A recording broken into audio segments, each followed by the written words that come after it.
उत्तर प्रदेश जनपद गोरखपुर में युग पुरुष ब्रह्मलीन महंत दिग्विजय नाथ के पुण्यतिथि कार्यक्रम में गोरखपुर के गोरखनाथ पहुंचे अयोध्या के महंत राजू दास ने पड़ोसी मुल्क नेपाल की घटना पर कहा है कि नेपाल के राजनेताओं ने लोकतंत्र का गला घोटा, जिससे मानवता शर्मसार हुआ। आम लोगों पर गोली चलाना दुर्भावना से ग्रसित है। हम उम्मीद करते हैं कि नेपाल में जल्द शांति बहाल होगा।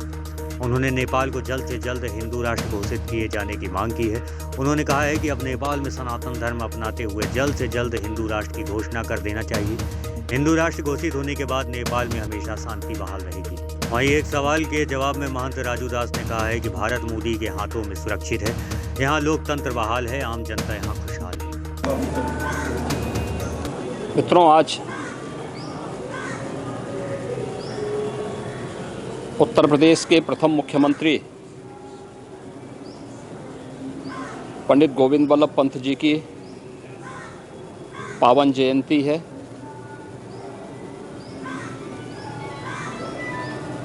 पंडित गोविंद वल्लभ पंत जी का जन्म आज के उत्तराखंड राज्य के अल्मोड़ा जनपद में हुआ था।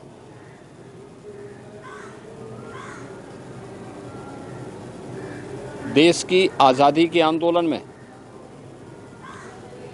उन्होंने बढ़ चढ़ करके भाग लिया। वे एक महान स्वतंत्रता संग्राम सेनानी भी थे और भारत के स्वतंत्र होने के उपरांत तत्कालीन संयुक्त प्रांत और स्वतंत्र भारत में जब प्रथम आम चुनाव हुए तो आम चुनाव के बाद उत्तर प्रदेश के मुख्यमंत्री के रूप में उन्होंने एक महत्वपूर्ण भूमिका का निर्वहन किया। प्रथम मुख्यमंत्री होने के नाते उत्तर प्रदेश के विकास की कार्य योजना, उत्तर प्रदेश के सामने जो समय की चुनौतियां थीं, सैकड़ों वर्षों की गुलामी के कालखंड में उत्तर प्रदेश की अस्त व्यस्त हुई व्यवस्था को ठीक करने और उत्तर प्रदेश को विकास के अग्रणी पायदान पर खड़ा करने के लिए उन्होंने अनेक सुधारात्मक कदम उठाए थे।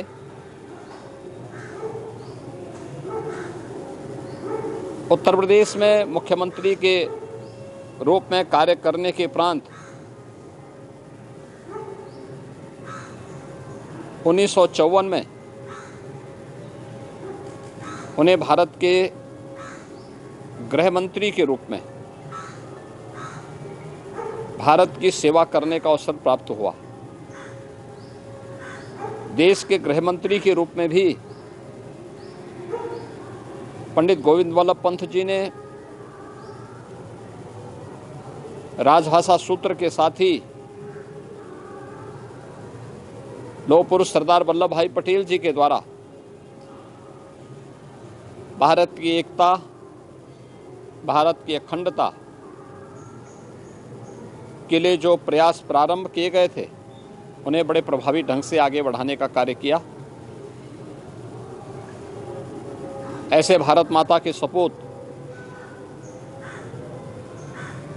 पंडित गोविंद वल्लभ पंत जी का आज पावन जयंती है।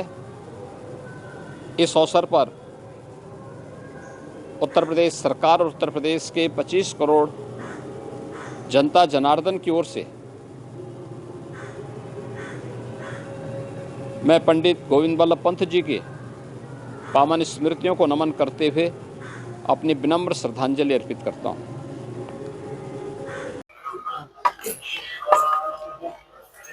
महाराज जी, अभी जो हालात चल रहे हैं, अगर जिस तरह भारत की अर्थव्यवस्था और प्रसिद्धि बढ़ रही है, वहीं जो आसपास के जो भी कंट्री हैं, जो देश हैं, उसमें जिस तरह के अस्थिर हालात हो रहे हैं, इमरजेंसी जैसे, और नेपाल की अगर खासकर बात करें तो क्या आपको लगता है, क्या कहना चाहते हैं? पहले तो मैं आप लोग को साधुवाद देता हूँ और दूसरा एक चिंतनीय विषय है कि नेपाल में जिस प्रकार से मानवता को शर्मसार करने वाली घटना हुआ, गोली मारना, ये दुर्भाग्यपूर्ण वहाँ के राजनेताओं का था कि आप जनता की लोकतंत्र में, डेमोक्रेसी में जनता की चिंता और चिंतन आपको करना पड़ेगा।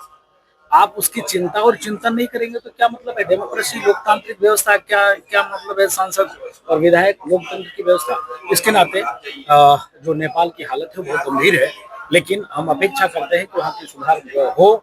और रही भारत की बात, तो भारत तो विश्व पटल पर भारत की जो सनातन पद्धति है, सनातन संस्कृति है, उसको दुनिया अपनाने के लिए तैयार है। जब दुनिया उसको अपनाएगी तब जाके शांति और शुचिता हो सकता है। भारत देखिए कितना शांत है, पूरे विश्व बिरादर पीछे पड़ने के बावजूद भी भारत विश्व पटल पे मानवता के लिए, सेवा के लिए और सर्वे भवन्तु सुखिनः सर्वे सन्तु निरामय के साथ कार्य और काम कर रहा है और मोदी जी के नेतृत्व में भारत आगे बढ़ा है। अगर नेपाल की बात करें, क्या लग रहा है किसी विदेशी ताकत का हाथ है? कुछ षड्यंत्र लग रहा है इसमें? नहीं, देखिए, पहली बात तो आपको जनता की ख्याल करना पड़ेगा। दूसरी बात, जिस प्रकार से आपने देखा होगा कि बांग्लादेश की स्थिति, जिस प्रकार से आपने देखा श्रीलंका की स्थिति, जिस प्रकार से आप लोगों ने देखा अफगानिस्तान की स्थिति, और आज भारत के चारों तरफ जितने भी देश है वहां इस प्रकार से स्थिति उत्पन्न हो रही है। वहां का नेता सिर्फ लूटते हैं और बस। क्या लग रहा है सरकार का फेल्योर दिख रहा है नेपाल? हाँ, नेपाल में शुद्ध रूप से सरकार का फेल्योर है और कुछ नहीं। क्या राजशाही आनी चाहिए? एकदम राजशाही आना चाहिए और नेपाल को हिंदू राष्ट्र घोषित होना चाहिए। जिस दिन नेपाल को हिंदू राष्ट्र घोषित कर दोगे, जिस दिन राजा को बैठा दोगे, वहाँ सारी व्यवस्था ठीक हो जाएगी। क्योंकि वहाँ जैसे नेता बैठते हैं, आपने देखा होगा, भारत में संभव नहीं है, नेपाल में आपने देखा होगा कि वहाँ के प्रधानमंत्री की पत्नी की पीट पीट की हत्या, वहाँ पर मंत्रियों को दौरा दौरा कर पीटना, आप देखो कि संसद भवन को जला देना, न्यायपालिका को जला देना, दुर्भाग्य की बात है। पशुपतिनाथ मंदिर में भी घुसने नहीं, हाँ, पशुपतिनाथ मंदिर ने दुर्भाग्यपूर्ण है। पशुपतिनाथ भगवान के मंदिर में वही लोग घुसे होंगे जो शुद्ध रूप से आतंकवादी टाइप की मानसिकता वाले लोग होंगे। नहीं तो मंदिर तो वहाँ की क्या लग रहा है उस भीड़ में कुछ अराजक तत्व थे? है, इसको आपको मानना पड़ेगा। इस प्रकार से हिंसक नहीं होता है। किसी देश की संपत्ति किस प्रकार से जला देना, ये तो पूरा देश का नुकसान है, सबका नुकसान है ना। वो किसी मंत्री और विधायक का पैसा तो नहीं है। लोकतांत्रिक व्यवस्था में, डेमोक्रेसी व्यवस्था में जनता के पैसे से संसद भवन बना हुआ था, उसको जलाना कहीं से उचित नहीं है। इसका हम विरोध करते हैं। बड़े पैमाने पर कोहली के जो वहाँ के प्रधानमंत्री थे, उनके घरों से इंडियन करेंसी, विदेशी करेंसी मिली है। प्रधानमंत्री राजा थे तो स्वाभाविक है उनके पास क्या नहीं हो सकता, बहुत कुछ हो सकता था। वो चाहते थे स्थिति उत्पन्न नहीं होती, वो चाहते तो गोली नहीं मारवाते, उन्होंने तो गोली मरवाई। ऐसे नहीं करना। जिस तरह घटना हुई तो क्या लगता है साजिश नहीं, प्री प्लानिंग साजिश थी, पहले से ही योजना बनाकर ऐसा किया गया। नेताओं को दिन दहाड़े मारा जा रहा है वहाँ के नेता। तो दुर्भाग्यपूर्ण है, नेता की बेइज्जती है। नेता को सोचना चाहिए कि हम जनता के बीच में नहीं रहते, जनता की चिंता और चिंता नहीं करते, उनको जनता की चिंता करना पड़ेगा। महाराज जी, अगर बांग्लादेश की बात, अगर जैसे बात करें बांग्लादेश की, आपने बात की, श्रीलंका की बात की, अब फिर नेपाल और तमाम ऐसे कंट्री हैं जो भारत के अगल बगल में छोटे कंट्री, उनमें जिस तरह की साजिश चल रही, भारत को घेरने का प्रयास तो नहीं किया जा रहा है? नहीं, देखिए, कोई भारत का कोई कुछ नहीं कर पाएगा। मोदी जी के हाथ में सुरक्षित देश है। आप देखो, ये नहीं Afghanistan, Syria, Iran, Iraq, Lebanon, वहां तो कोई नहीं है। वहां भी स्थिति यही है, वहां भी ऐसी स्थिति परिस्थिति उत्पन्न हो रहा है। भारत की जो भाव है, सर्वे भवन्तु सुखिनः सर्वे सन्तु निरामया, यहाँ पर सबको अधिकार दिया गया है और सब शांति पूर्वक रहते हैं। इस भाव को अपनाना पड़ेगा, तभी विश्व में शांति आ सकती है। नेपाल में कल योगी लोग चिल्ला रहे थे, वहाँ उनके समर्थक थे जो, तो इसको आप कैसे देखते हैं कि क्या योगी आदित्यनाथ जी महाराज के जो क्रेज है? नहीं, देखिए, ये तो उत्तर प्रदेश एक समय हुआ करता था, अपराध प्रदेश कहते थे। आज देखिए उत्तर प्रदेश उत्तम प्रदेश को बढ़ा है। क्या मंदिर, क्या हॉस्पिटल, क्या विद्यालय, सबको एक साथ पूज्य महाराज जी ले चलने का कार्य और काम करे। इसके नाते नेपाल में योगी योगी का नारा लग रहा है कि योगी जी की जो व्यवस्था है, जो भाव है, समभाव है, सबको गले लगा के हिंदू हृदय सम्राट कहे जाते हैं योगी जी, और हिंदुओं का राष्ट्र है नेपाल। क्या लग रहा है कि योगी आदित्यनाथ की मांग नेपाल राष्ट्र के नागरिक कर रहे हैं। नहीं देखिए, वहाँ क्या है कि गुरु गोरखनाथ जी को वहाँ मानते हैं, गुरु गोरखनाथ भगवान है, वहाँ के इष्ट देवता हैं। इसके नाते यह मुख्य गद्दी यहाँ से नेपाल जुड़ा हुआ है, वहाँ से लाखों भक्त यहाँ आते हैं, दर्शन पूजन करते हैं, तो यहाँ आस्था जुड़ी हुई है।